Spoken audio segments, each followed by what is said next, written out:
کاتتان باش.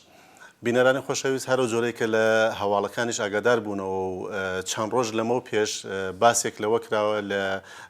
دەستگای قەزایی جمهوری ئیسلامی مادەیەک بە ناوی مادەی 48 و هەرایەکی لە دروست بۆتەوە لەلایەن وەکەلای دادگستەریەوە خەریکە باسی لەسەرەکرێتەوە ئاعترازاتێکی زۆر لەسەری بووە بۆ داواکاریکی زۆریشیان ڕوو بە تایبەتی ڕۆحانی سەرۆکۆماری جمهوری ئیسلامی کردووە کە لەسەر ئەم مادەیە ئاعترازێک و بە جۆرێک بە دووادەچوون لەسەری بکەن بۆ ئەوەی کە نەچەسپێ بەڵام هەرو جۆرەیش کە هەمومان ئاگادارین و لە درێژای تەمەنی جمهوری ئیسلامی هەروە بووە ئەو قانونەی کە بێوێ بچەسپێ ئەچەسپێت و جێبەجێشیەکەن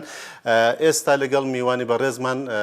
حەزمان کرد تۆزێک لەسەری ئاورێک بدەینەوە و باسێک لەسەر ئەم مادەیە بکەین بزانین چۆنە و لەسەر چییە.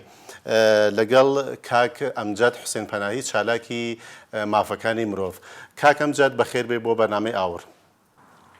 منی سەرەتا سڵاو و ڕێزمەست بۆ ئێوە کاک فازڵی خۆشەویست و هەموو بینەرانی خۆشەویستی ڕۆژهەڵات تیڤی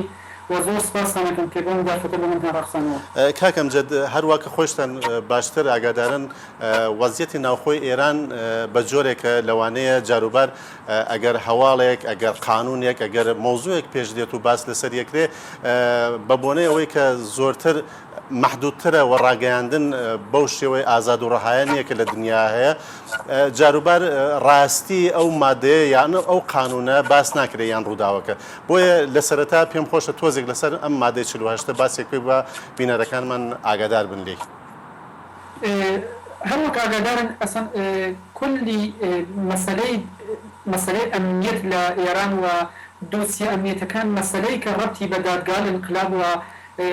دەستکار ئەمنیەتیە و هەیە و هەر یعنی هەموارە دەوڵەتی ئێران لە سەرەتای دامەرزانیەوە دروستبوونی دادگاکانی انقلاب و دروستبوونی دەستکاری ئەمنیەتی بەکارێت وەکو وەزارەت اطلاعات یا وەزارەتەکانی تر هەموو زۆرێک تەلاشی کرد لە قانونی ئەساسی کەشوەرە مادە یا تەبسەرالێک ئیجاد کات بەکە تبقی قانونی خۆی بتانێت لە کەشوەرە حکم کاوە هەر دۆسیەکی پێ باشە بەناو دۆسیە ئەمنیەتی لەخەرە خارج لە چوارچێوەی میدیا خارج لە چارچێوەی ڕەسانەوە بە دوور لە ئەلەمیبوونی پەروەندەکە بتانێت دۆسیە سازی کاوە پەروەندەکە بەرەو پێشە بووە. لە ساڵانی گذشتە شاهد بووین کە وەکەلا یا زۆرێک لە پارێزەران لە ئێران نەقشی بەرجەستەیان بوو لەسەر ئەوەی بتانن خاوەنداریەتی کەن یا دفاعکەن لە بەندکراوان یا لە متهمان یا لە کەسانی کە بە دۆسیە ئەمنیەتی ڕاپێکی زیندان کرابوون لە وەزارەت اطلاعاتە لەژێر شکنجە مەجبور بوون اعترافێکەن و دوایەکەی بە حکمی پارێزەر بە حکمی ئەوەی پارێزەرەکەی تانی لە دادگاوە یا لە مادەوەی قانونی ئیسفادەکە بتانێت لە ئەم کەیسە دفاعکە. بۆ بوونەوە دەستگای قەزاییەوە بەتایبەت بە فشاری دەستگای ئەمنیەتی لە ئێرانە مادەی بەناو یعنی ئیسلاحی کریا بوو مادەی 48 کە شامڵی دۆسیە ئەمنیەتی چه خارج کەشوەر و چه داخل کەشوەر ئەوێ. ئەم دۆسیە بەهانەکەیژی ئەوەیە کە چۆن وەکیڵەکان ئێمە دوشمنمان زۆرە و هەموارە دەستکاری ئەمنیەتی منتەقە و دەستکاری ئەمنیەتی دنیا لەسەر زۆرێک لە دۆسیەکان کارەکەن و احتمالی هەیە حتا گاهن لە تاریخ وەکەلاوە و دەستخەسیان بە مەسایلی ئەمنیەتی یا پەروەندەوەری سڕی یا فۆق ئەمنیەتی ئێمە بێت یعنی بە گۆفتەی زۆرێک حتا بەرپرسی بەسیجی حقوقدانان ئاوا مساعبەیەکی کردو چەند ڕۆژ پێش ئەوە یعنی دەرکی قسەکەی ئەوەیە کە دەڵێ بەپێ ئەوەی کە ئەوان وەکیڵەکان یعنی دیارە دەورەیە ئامۆزشی ئەمنیەتیان نەدیوە و ناخواستە واردی پرۆسەیەک ئەبن بە قەوڵی ئەوان کە ئەتوانن ئەدارەی ئەمنیەت یا ئەمنیەتی ئێمە ببەنە ژێر سوالوە یا لە مەسائلی سڕی ئێمە سەر دەربێنەوە خاستە منتەقلی کەن بە بێگانەکان یا دەرەوە یا دەستکاری ئەمنیەتی یا هەتا میدیا یا ڕەسانەکان بۆ بوونەوە ئەوان بوو بەرگرتن لەوەی کە بتانن ئەم لە چوارچێوەی قانونە دەستی دادگا و دادگستەری ئاوەڵاکن بۆ ئەوەی وەکیلی انتخابی بن بە زۆرێک لە متهمەکان مثلا کەسێک ئەگیری بە دۆسیەکی ئەمنیەتی لە کشوەرە ئەو بۆی نەبێ بە اختیاری خۆی کام وەکیل لە ئێرانە پێ باشە انتخابی کە و ئەو وەکێڵە بێ وەکو پارێزەری دفاعی لێکە و لەسەر دۆسیەکەی قسەکەەوە دەنگی ئەو بگەینێ بەدەرەوە بۆ بوونەوە ئەو مادە بەپێ ئەو مادە ئەم متهمە دەبێ وەکەلای وا دادگستەری پێمەعرەفیەکەن یعنی لیستێک ئەمنە بەردەسی کێ ئەم وەکێڵە هەلێ لەبەر ئەو وەکێڵە لە تۆ وەکێڵی ئەشی انتخاب کەی و دوایی بڕێتەوە بۆ دادگستەری و دادگستەری تێیدی کاکێ بەڵێ ئەم پەروەندە ئەم وەکێڵە ناکانی یا ئەتانێت لە کل ئەتانین بژین هەر ئەوێتەوە ئەو وەکێڵە اختیاریەکی پێشتر دادگای انقلاب یا زۆر لە دادگاکان بەتای لە دادگای انقلاب یا هەموارە دادگا وەکێڵی انتخابی هەیە کە وەکێڵێک فەوری بوو لە تەرەفی دادگا مەعموڵ ئەوێ لەخەرە ڕەسیدگی بۆ پەروەندەکەوە دەرواقع بەتای لە دادگای انقلاب هەموارە وەکێڵەکان لە خۆیاننی و یا یەکی وەکەیەکی لە کارمەندانی دادگا یا دەستکاری ئەمنیەتی بەڵام ئێستا شکلێکی تقریبا قانونیان پێداوە کە بتانن زۆرتر لەسەر مەسایلی ئەمنیەتی بەرخۆرد بە مەسایلی ئەمنیەتی و پەروەندە ئەمنیەتیەکان بدونە مداخلەی هیچ وەکێڵی یا مزاحمەتی هیچ وەکێڵی یا بێ ئەوەی وەکێڵی بتانێ و کەسێک بتانێ یا متهمێ بتانێ وەکێڵی اختیاری وەرگرێت و بتانێت لە دۆسیەکەی دفاعکە و دەنگی بە میدیاوە یا دەرەوەی خۆی بگەینێ ئەمان بەری بۆ قانونەوە یا ئەسلاحیەی مادەی 48 بەریان بۆ قانونە گردووە و بەداخەوە یعنی ئەتوانم بێژم جۆرێک یعنی فیلتریان لەسەر وەکێڵەکان دانیاوەکێ ئەمە ئەڕوتەخانەی ئەوە یعنی هەر متهمێ ناتوانێت هەر وەکێڵ انتخابکە و دەبێت لە فیلترە لێ دادگستەری و قوڵی قەزایی و ڕەت بێ و بە انتخابی ئەوان ئەو متهمە ئیجازەی بێ لە فلان وەکێڵ یا فلان شخص بەرخوردار بێ و بتانێت لەو پارێزەرە يعني وەرگێتەوە لە دۆسیەکەی دفاعکە بۆ بوونەوە وتم شکلێکی قانونیان پێدا بۆ ئەوەی زۆرتر دەستڕەسی و یا کنترۆلیان بەسەر پەروەندە ئەمنیەتیەکان بە قەولی خۆیان بێت لە ئێران یعنی کاک ئەمجەد بە جۆرێک دەتوانین بڵێن کە لەمە بەدواوە ئەو وەکیلانەی کە ئەتوانن لە پرۆسەی پەروەندە ئەمنیەکانە کار بکەن ئینتسابین نەک انتخابی باشە کاک ئەمجەد ئێستا لەگەڵ ئەوەی پێشتری ئەم قانونی مادە هەشتە جیاوازی چەنەکە ینی ئەیانتوانی پێشتر چیان بکردایە وەکیلەکان و ئەو کەسانەی کە پەروەندەی ئەمنی بوو یانتوانی بە پێی قانونی جمهوری ئیسلامی تا چەندێک بیانتوانێت دفاع لە خۆیان بکەن کە ئێستا ناتوانن دەزانی زۆر جار بەداخەوە تۆ لەوانەیە ئەگەر لە تاران یا لە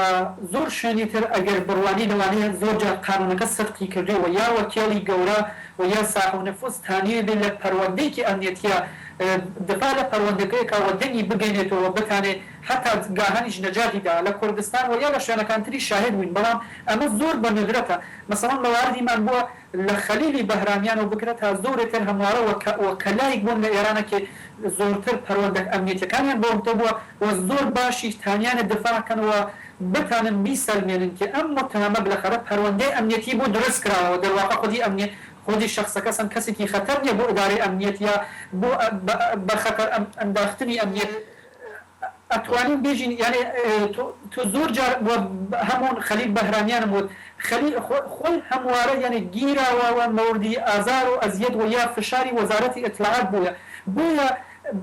یعنی پێشتر بوومانە یا مەواردمان بۆ مەسەڵەن ئەو 6 سنی مەسەلەی کە ساڵی گذشتە لە زیندانی ڕۆژای شەر ئێلان کردن پەروەندەکان فوق سەڕی ئەمنیەتی بوو و تا ڕۆژی ئێدامکردیان هیچ وەکێڵی نەیتانی بڕتە سەر پەروەندەکە و ئەوان خانەوادەکانیان زۆر تەلاشیان کرد خۆیان زۆر تەلاشیان کرد کە بتانن وەکێڵی انتخابی بگرن بۆ خۆیان بەڵام بە حکمی وەزارەت اطلاعات کە ئەم پەیوەندە لە هەروەندە لە ئەمنیەتی و وەکێڵ ناتانێت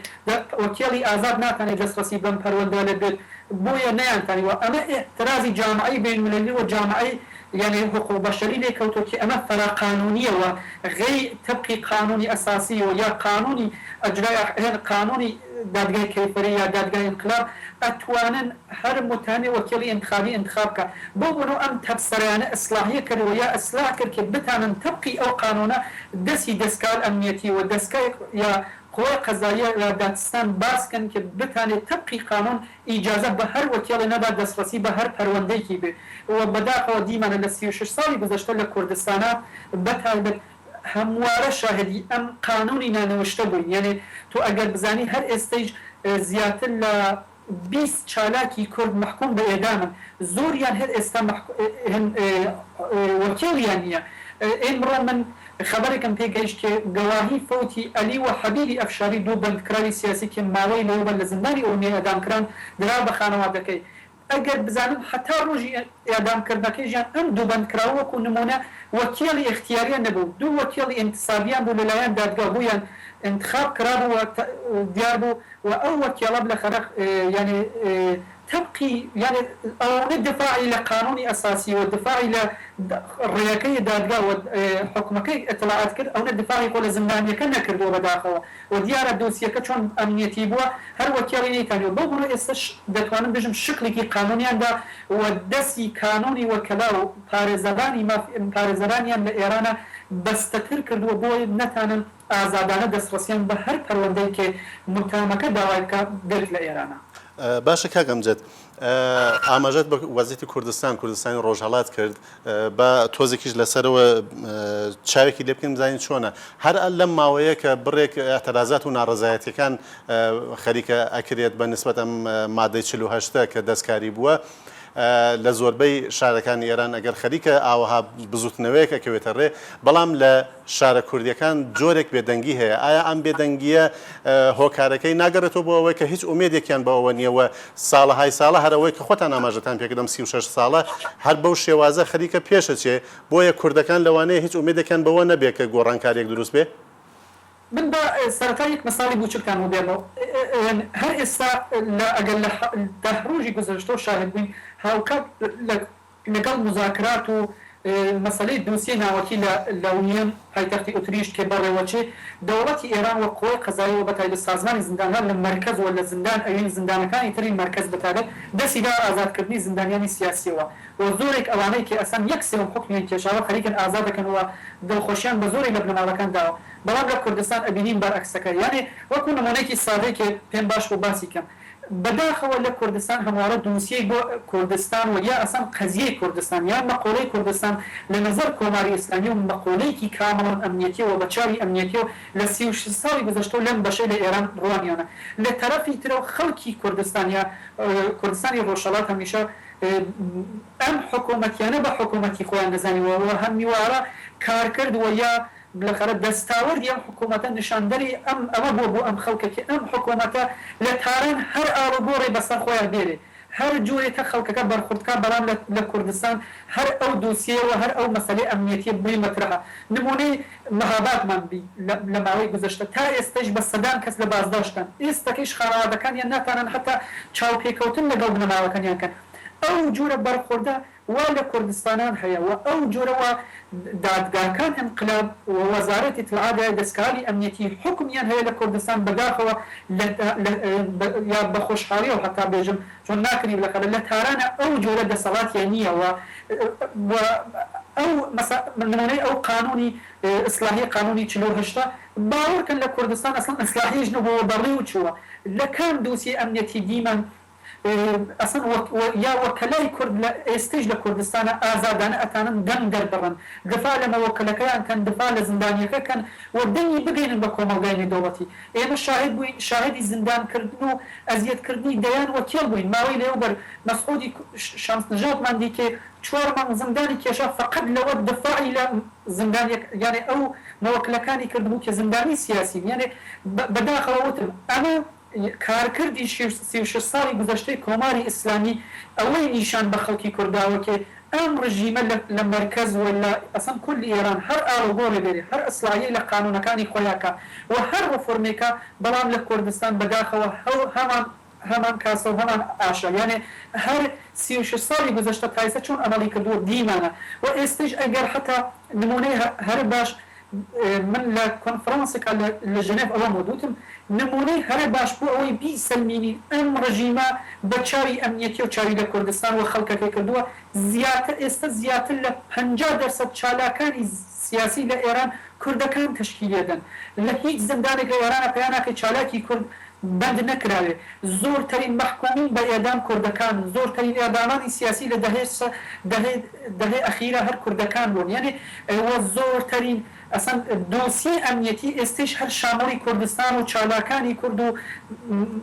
قەزیەی کورد ئەبێ بۆ بوونەوە یعنی ئەمە دیار ئەمە ڕەنگدانەوەیژی ناو خەڵکا بووە و کاردانەوەیژی هەیە و هەروەکوتم خەڵکی کورد بەگشتی لە کوردستانی ڕۆژهەڵات ئەوەیان بۆ هەزم بووە کە ئەم ڕژیمە هەر ئاڵوبۆڕێ بەسەر خۆیان دێت هەر ڕەفۆرمێکە هەر کابینەیەک ئەوەسکە بەڵام بەداخەوە نسبەت بە کوردستان هەر ئەو قەزیە ئەمنیەتی دنباڵەکەوە هەر ئەو دیدە ئەمنیەتی هەیە بەداخەوە. کاکەم جد کاتێکمان بەرەو کۆتایی هاتووە بەس بۆ دوایین پرسیار لە ماوەی یەک دقیقە ئەگەر وەڵاممان بدەیتەوە بەگشتی لە هەموو ئێران وکەلا لە هەموو ئێران و بەتایبەتی ئەگەر ئاماژەیەکیش بە کوردستانیش پێن ئەگەر بتوانن ئۆمێدێکیان هەبێ ئەتوانن چی بکەن بۆ بەرپەرشدانەوەی ئەم مادەی 48؟ بەخۆشی وەتانم ئێستا زۆرترین یعنی زۆرترین دەنگ لەلایەن پارێزەران و لە کۆمەلگای نێودەوڵەتی ئەبیسی من پێم وایە احترازی ئەخیر تا ئێستاس کارساز بووەوە دەنگی کۆمەلگای نێودەوڵەتیژی بە پشت خۆی خستووە کۆدەنگی لە بین پارێزەران لە کولی ئێران و بە کوردستان بەگشتی ئەتوانێت کارساز بێت و ئەتوانێت بەتایبەت لە ئێستا ئێران لە بەردەم مزاکرات و لە مقابڵی پەنج بەلاوە یەک وەک لە کۆمەلگای نێودەوڵەتیە قراری کردووە ئەتوانێت باشترین کار وەکو کاتی فشار ئستفادەی بکە و بتانێت لە بەتایبەت وەکو بەر بە تەسویب یا بلەخەرە زۆر مادە و تەبسەرە بگرێت کە بە زەرەری پارێزەرەوە یا دەستی پارێزەر ئەبەسێتەوە بەتایبەت لە دۆسی ئەمنیەتەکانە و من پێم وابێ کۆدەنیەکان و احترازاتی بەرینی پارێزەران لە ئێرانە ئەتوانێت کارساز بێ و بەخۆشیژە تا ئێستا کارساز بووە و بەتایبەت وتم پشتیوانی کۆمەلگای نێودەوڵەتی تا ئێستا بە دوای خۆی هاوردووە. زۆر زۆر سپاس کاک ئەمجەد حوسێن پەنایی چالاکی مافەکانی مرۆڤ زۆر سپاس لە ئامادەبوونتان. زۆر سپاس بۆ ئێوەش بژین. سپاس لێوەش بینەرانی خۆشەویست کە تا ئەم کاتە هاوڕێمان بوون و هاوڕێی بەرنامەکە خۆشتان بوون هەتا کۆتایی بەرنامەکە ماڵاوە.